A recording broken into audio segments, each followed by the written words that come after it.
What's up guys, Adam here again, and today I'm going to be expounding on a video that I did fairly recently. That video really talks a lot about some of the main reasons why your garage door might not be going down.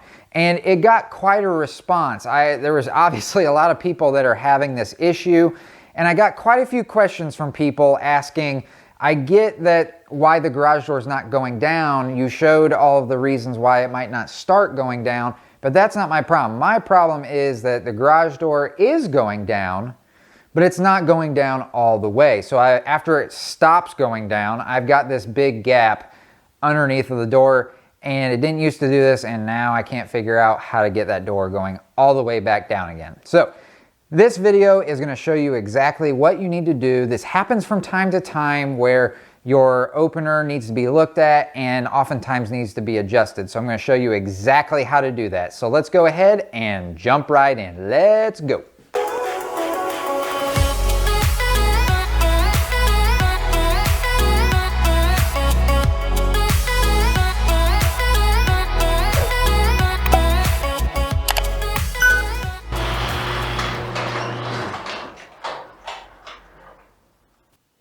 All right, so as you can see, this is a pretty big gap. I mean, this is a hammer handle, just to give you a reference for size.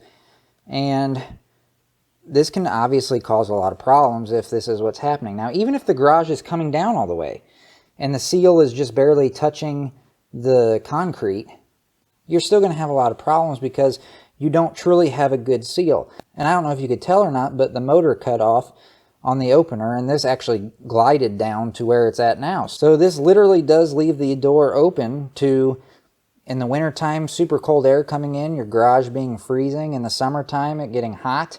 And of course, this is obviously going to allow for all kinds of bugs and pests like mice and squirrels and you name it, just to get into your garage. So I'm going to show you a real quick and easy fix to make this problem go away. Okay, so up here on the opener itself, you're going to find somewhere on your opener, I've almost always seen it over here on the left side, you'll see where there's a close limit and an open limit. So since it's not closing all the way, we're going to want to pay attention to the close limit. So what we're going to do, you've got to, if you go clockwise, it makes for the limit to decrease, which means stay up higher. Counterclockwise makes it go down further, which is the direction that we want it to go.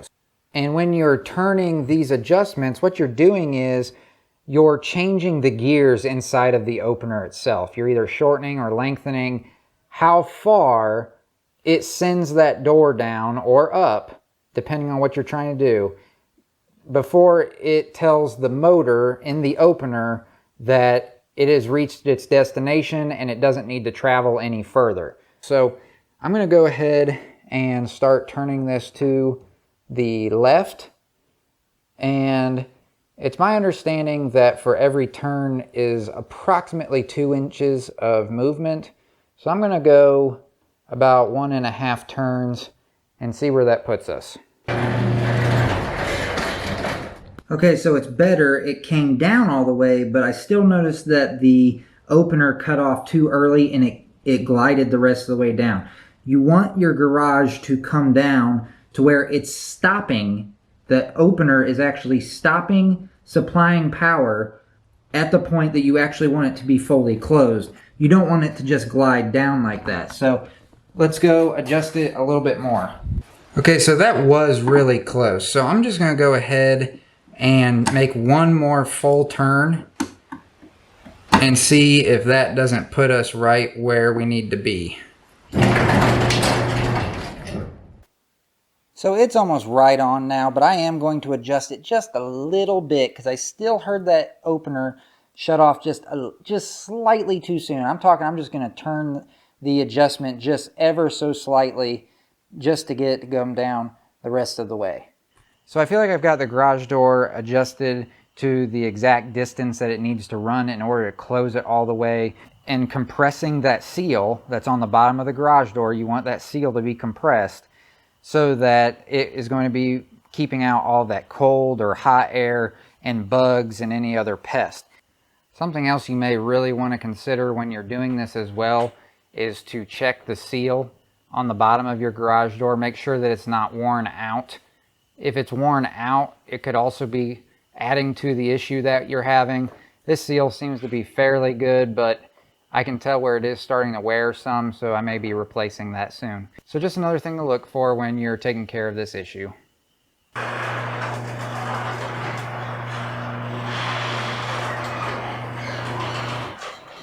So the garage door came down with good force. It didn't stop like part of the way down and then glide the rest of the way.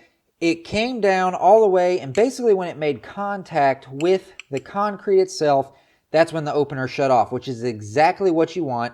You want that door to come all the way down before that opener shuts off. And I just take this screwdriver along here, and there's no gap there anymore for anything to get in. So that's exactly where I want it to be. Now, one other thing to note, aside from these adjustments here that we used, it may not always be this easy. You might not only have to adjust this close limit. Up here, you'll also see where it says open force and close force. These two knob adjustments here are going to adjust how much force is put on the door, whether it's opening or closing. It needs to be set correctly. And I didn't notice when I was putting the door down that the force seemed to be an issue. It seemed to have a good amount of force the whole way down to the bottom, so I didn't really have to mess with it at all. But if you notice that it's not getting enough force, or maybe it just seems like it's coming down too hard, keep in mind you might want to also adjust this along with the close limits. Now, another thing to note is don't turn these too far. If you turn it too far and it goes down too far, it's going to make contact with the ground thinking it needs to go further, and then it's just going to bounce back up. So guys, most of the time it's going to come down to that close limit adjustment like I just showed you. It happens from time to time where they just get out of adjustment, they need to be looked at, and they just need to be readjusted. It's a really easy fix, as you saw, and doesn't really take a whole lot of time. Now, I did also talk about those force adjustments. Those usually don't come into play when it comes to this particular issue. Those often come into play with some other issues that you can be having with your garage door. So it's rare that that would be the issue on this. More than likely, it's going to be that close limit that just needs to be readjusted. So I hope that you found this video to be helpful. Hopefully it fixed the problem that you were having. And if it did, please let me know by leaving a comment down in the comment section. And of course, if you have any questions, feel free to shoot them to me down in the comments as well. And if you like videos like we did here today, then don't forget to like and subscribe. And I look forward to seeing you in the next video. See ya.